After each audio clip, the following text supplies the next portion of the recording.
L'esclavage aurait-il encore des effets sur nos comportements? La question est complexe et nous amène à un nécessaire retour sur nous-mêmes qui peut mettre mal à l'aise. Beaucoup s'accordent à dire qu'il resterait bel et bien des stigmates de cette sombre période dans notre rapport à l'autre, notre rapport à nous-mêmes et notre rapport au travail. Je pense que ça a encore un effet, mais surtout à notre niveau, quoi. On en parle encore, et souvent. Et puis même au-delà du niveau interracial, entre nous, même on arrive à faire encore des différences. Donc je pense que c'est surtout dans nos esprits, c'est bien marqué toujours. L'esclavage a duré, je crois, un peu plus de 250 ans.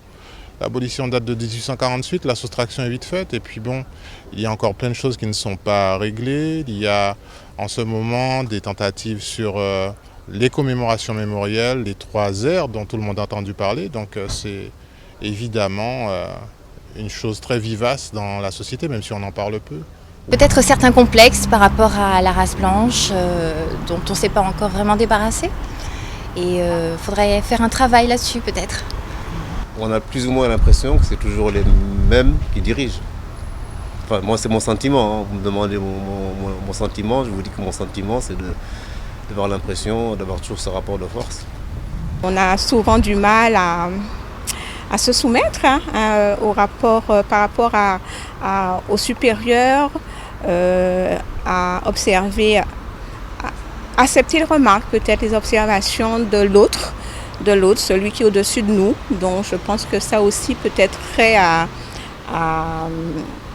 ces vestiges du passé. L'esclavage continuerait donc d'agir, ne serait-ce qu'inconsciemment.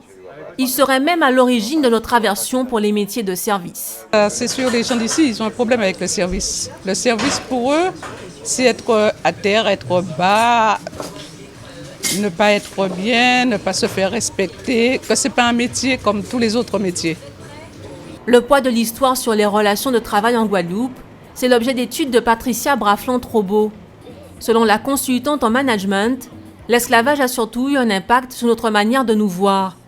Tout serait interprété à travers le prisme de la couleur de la peau. Moi, j'ai choisi de travailler, par exemple, sur le nègre peut pas travailler avec nègre, le nègre peut pas diriger nègre, ou encore complot à nègre, c'est complot à chien.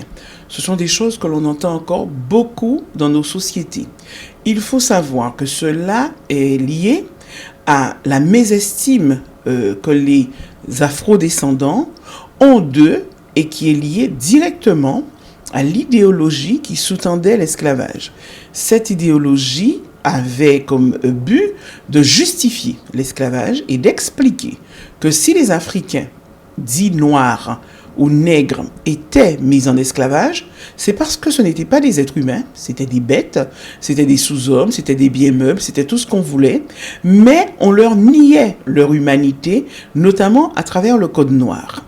Et il fallait, par contre aussi, pour que le système esclavagiste se maintienne, mettre en œuvre une division organisée des esclaves entre eux. Donc, toute l'idéologie qui a structuré l'esclavage a été une idéologie basée sur la haine du nègre contre le nègre, la haine de l'esclave contre l'esclave. C'est ce que Fanon a appelé la négrophobie du nègre. L'héritage de la période esclavagiste serait avant tout un conditionnement qui nous amène encore à nous mésestimer et qui troublerait nos relations, quel que soit le domaine.